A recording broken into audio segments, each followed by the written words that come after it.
क्या एक भाई अपने ही परिवार के साथ इतना बड़ा धोखा कर सकता है कि पूरा घर बर्बाद होने की कगार पर पहुंच जाए? क्या लालच इंसान को इतना अंधा बना देता है कि वह अपने ही खून के दुश्मनों के साथ हाथ मिला ले? और जब सच सबके सामने आए तो क्या परिवार उसे माफ करेगा या हमेशा के लिए घर से बाहर निकाल देगा?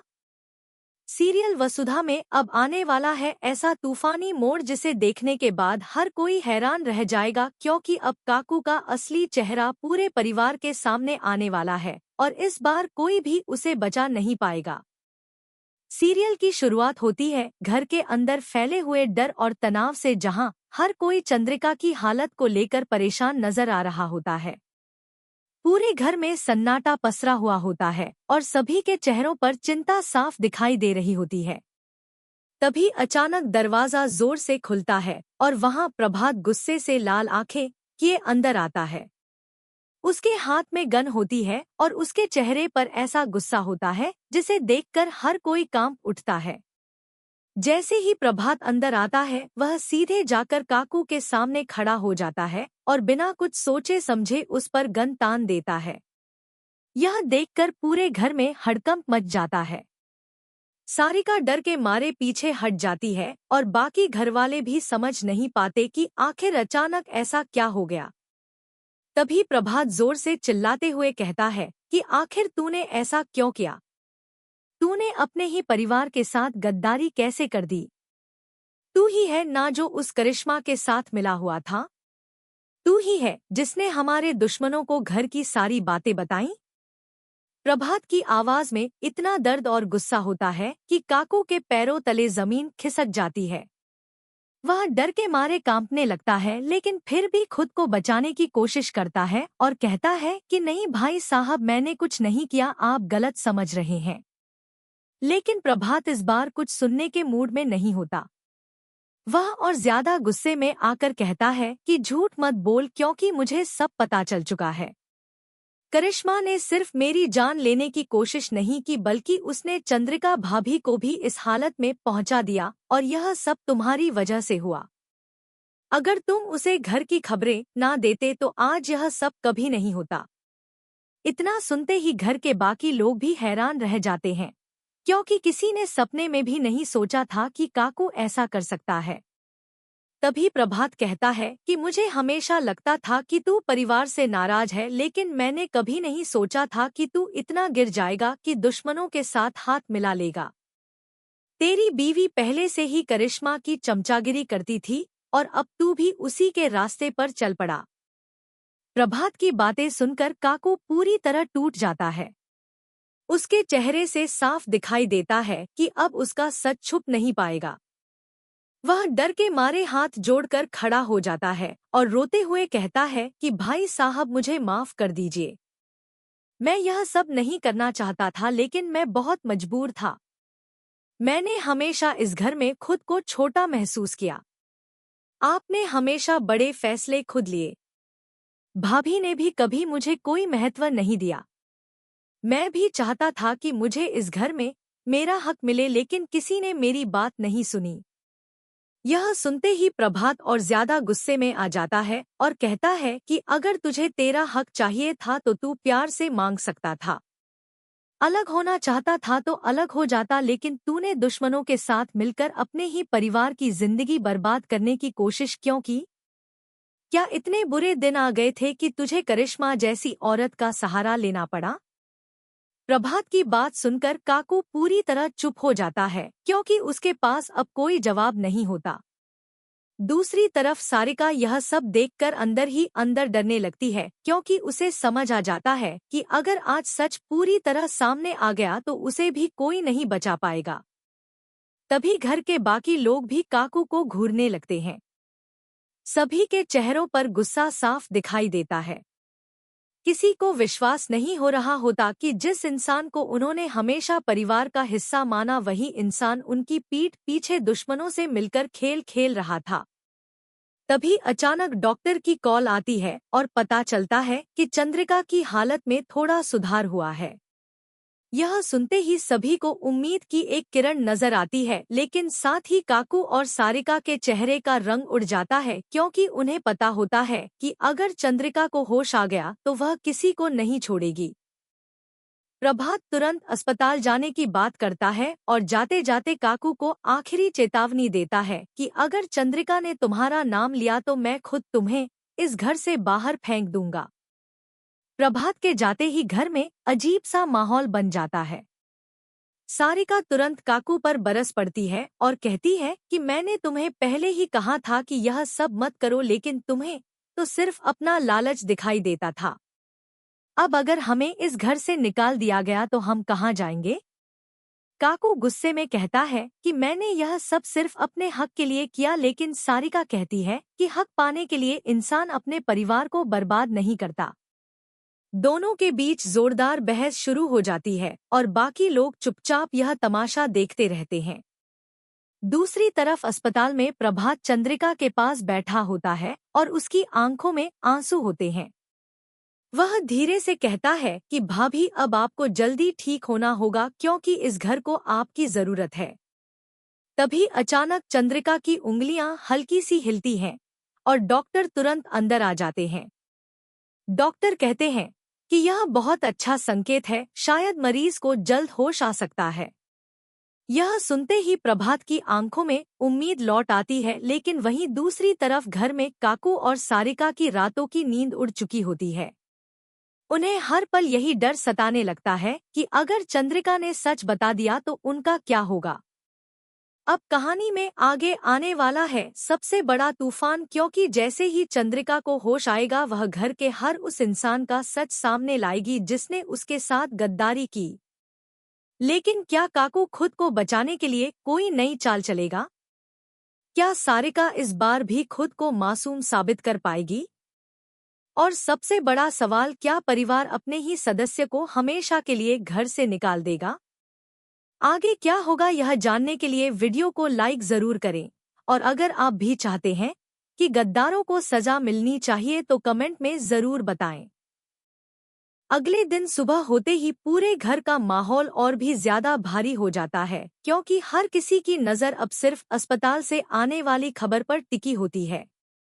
कोई भी ठीक से खाना नहीं खा रहा होता और ना ही किसी को किसी काम में मन लग रहा होता है। दूसरी तरफ काकू पूरी रात सो नहीं पाता। उसकी आंखों के नीचे काले घेरे साफ दिखाई दे रहे होते हैं और वह बार बार यही सोच रहा होता है कि अगर चंद्रिका को होश आ गया तो वह सबसे पहले उसका नाम लेगी। सारिका भी अंदर ही अंदर डर से कांप रही होती है, लेकिन बाहर से खुद को संभालने की कोशिश करती है। तभी अचानक प्रभात का फोन आता है और वह सबको तुरंत अस्पताल आने के लिए कहता है। यह सुनते ही पूरे घर में बेचैनी फैल जाती है। सभी जल्दी जल्दी अस्पताल पहुंचते हैं और वहां पहुंचकर देखते हैं कि डॉक्टर मुस्कुराते हुए बाहर खड़े हैं। डॉक्टर कहते हैं कि अब खतरा टल चुका है और चंद्रिका को होश आ गया है। यह सुनते ही प्रभात की आंखों में खुशी के आंसू आ जाते हैं, लेकिन वहीं काकू और सारिका के चेहरे का रंग पूरी तरह उड़ जाता है। दोनों एक दूसरे की तरफ डर भरी नजरों से देखने लगते हैं। तभी प्रभात तेजी से कमरे के अंदर जाता है और चंद्रिका के पास बैठ जाता है। चंद्रिका बहुत कमजोर दिखाई दे रही होती है, लेकिन उसकी आंखों में गुस्सा साफ नजर आ रहा होता है। प्रभात धीरे से उसका हाथ पकड़कर पूछता है कि आखिर यह सब किसने किया? कौन था जिसने हमारे परिवार के साथ इतनी बड़ी गद्दारी की? पहले तो चंद्रिका चुप रहती है, लेकिन फिर उसकी नजर दरवाजे के पास खड़े काकू पर पड़ती है और उसी पल उसका चेहरा गुस्से से भर जाता है। वह कांपती हुई आवाज में कहती है कि इस घर का दुश्मन कोई बाहर वाला नहीं, बल्कि घर के अंदर ही छुपा बैठा है।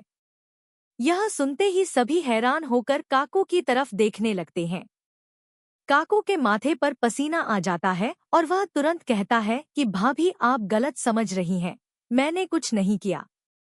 लेकिन चंद्रिका जोर से चिल्लाकर कहती है कि झूठ मत बोलो, क्योंकि मैंने अपनी आंखों से तुम्हें करिश्मा के आदमी से मिलते देखा था। तुम ही थे जिसने उसे घर की सारी बातें बताईं और तुम ही थे जिसकी वजह से मेरी जान जाते जाते बची। यह सुनते ही पूरे परिवार के पैरों तले जमीन खिसक जाती है। प्रभात गुस्से में आकर काकू का कॉलर पकड़ लेता है और कहता है कि आखिर तू इतना गिर कैसे गया। हमने तुझे हमेशा अपना समझा, लेकिन तूने हमारे भरोसे का ऐसा फायदा उठाया। काकू खुद को छुड़ाने की कोशिश करता है और कहता है कि मैंने यह सब मजबूरी में किया था, लेकिन इस बार कोई उसकी बात सुनने को तैयार नहीं होता। तभी चंद्रिका कहती है कि सिर्फ काकू ही नहीं बल्कि सारिका भी इस खेल में शामिल थी। यह सुनते ही सारिका के होश उड़ जाते हैं। वह तुरंत रोने का नाटक शुरू कर देती है और कहती है कि नहीं दीदी, मैं तो हमेशा आपके साथ थी। लेकिन चंद्रिका कहती है कि अगर तुम मेरे साथ होती तो कभी करिश्मा की मदद नहीं करती। मैंने तुम्हें कई बार चेतावनी दी थी, लेकिन तुम हमेशा उसके साथ खड़ी नजर आई। अब इस बार ना मैं तुम्हें माफ करूंगी और ना ही इस घर में रहने दूंगी। यह सुनते ही सारिका प्रभात के पैरों में गिर जाती है और कहती है कि भाई साहब, हमें घर से मत निकालिए, हम कहाँ जाएंगे। लेकिन प्रभात इस बार बिल्कुल पत्थर बन चुका होता है। वह साफ साफ कह देता है कि जिसने इस परिवार के साथ गद्दारी की उसे इस घर में रहने का कोई हक नहीं। तभी घर के बाकी सदस्य भी काकू और सारिका के खिलाफ बोलने लगते हैं। सभी कहते हैं कि इन दोनों ने सिर्फ अपने लालच के लिए पूरे परिवार की जिंदगी खतरे में डाल दी। अब इन्हें यहाँ एक पल भी नहीं रहने देना चाहिए। दूसरी तरफ काकू पूरी तरह टूट जाता है। वह रोते हुए कहता है कि मैंने सिर्फ अपना हक मांगने की कोशिश की थी। लेकिन चंद्रिका गुस्से में कहती है कि हक मांगने और गद्दारी करने में बहुत फर्क होता है। तुमने अपने स्वार्थ के लिए इस परिवार को बेचने की कोशिश की और अब तुम्हें इसकी सजा जरूर मिलेगी। तभी अचानक करिश्मा का फोन आता है। काकू डरते डरते फोन उठाता है, लेकिन जैसे ही स्पीकर ऑन होता है सभी उसकी बातें सुन लेते हैं। करिश्मा हंसते हुए कहती है कि लगता है तुम्हारा सच सबके सामने आ गया। मैंने पहले ही कहा था कि तुम लोग कभी सफल नहीं हो पाओगे। अब देखना, तुम्हारा परिवार तुम्हें खुद घर से बाहर फेंक देगा। यह सुनते ही प्रभात का गुस्सा 7वें आसमान पर पहुंच जाता है। वह फोन छीनकर करिश्मा को चेतावनी देता है कि अब तुम्हारा खेल खत्म होने वाला है। तुमने हमारे परिवार को तोड़ने की कोशिश की, लेकिन अब हम तुम्हें बर्बाद करके ही दम लेंगे। करिश्मा हंसते हुए फोन काट देती है, लेकिन उसकी बातों ने पूरे परिवार को और ज्यादा तोड़ दिया होता है। अस्पताल से वापस घर लौटते समय पूरे रास्ते कोई कुछ नहीं बोलता। घर पहुंचते ही चंद्रिका साफ साफ कह देती है कि अब इस घर में या तो यह गद्दार रहेंगे या फिर मैं। यह सुनते ही सभी समझ जाते हैं कि अब फैसला होना तय है। प्रभात भारी दिल से काकू और सारिका से कहता है कि तुम दोनों आज ही यह घर छोड़ दो। यह सुनते ही सारिका जोर जोर से रोने लगती है और कहती है कि हमने गलती की है, हमें एक मौका दे दीजिए। लेकिन इस बार चंद्रिका बिल्कुल नहीं पिघलती। वह कहती है कि मैंने तुम दोनों की कई गलतियां पहले भी माफ की, लेकिन हर बार तुमने मेरे भरोसे को तोड़ा। अब मैं और कोई गलती नहीं करूंगी। काकू आखिरी बार पूरे घर को देखता है जहां उसने अपना बचपन बिताया था। उसकी आंखों से आंसू बहने लगते हैं, लेकिन अब बहुत देर हो चुकी होती है। घर के नौकर उनका सामान बाहर रख देते हैं और पूरे परिवार के सामने काकू और सारिका को घर छोड़कर जाना पड़ता है। बाहर निकलते समय काकू के चेहरे पर दर्द के साथ साथ बदले की आग भी दिखाई देती है। वह मन ही मन सोचता है कि आज मुझे इस घर से निकाला गया है, लेकिन एक दिन मैं वापस आऊंगा और सब कुछ छीन लूंगा। दूसरी तरफ सारिका डर से कांप रही होती है, क्योंकि उसे समझ नहीं आ रहा होता कि अब वे दोनों कहाँ जाएंगे। तभी अचानक एक कार उनके सामने आकर रुकती है और उसमें से करिश्मा बाहर निकलती है। उसके चेहरे पर खतरनाक मुस्कान होती है। वह धीरे से कहती है कि मैंने कहा था ना, आखिर में तुम्हें मेरे पास ही आना पड़ेगा। यह सुनते ही काकू और सारिका एक दूसरे की तरफ देखने लगते हैं, क्योंकि अब उनके पास कोई दूसरा रास्ता नहीं बचा होता। लेकिन क्या करिश्मा सच में उनकी मदद करेगी या फिर वह भी उन्हें इस्तेमाल करके फेंक देगी? क्या काकू बदले की आग में फिर कोई नई साजिश रचेगा? और क्या चंद्रिका का फैसला सही साबित होगा? आने वाले एपिसोड में होने वाला है जबरदस्त धमाका। अगर आप भी जानना चाहते हैं आगे क्या होगा तो वीडियो को लाइक करें, कमेंट में अपनी राय जरूर बताएं और ऐसे ही मजेदार अपडेट्स के लिए चैनल को सब्सक्राइब करना बिल्कुल ना भूलें।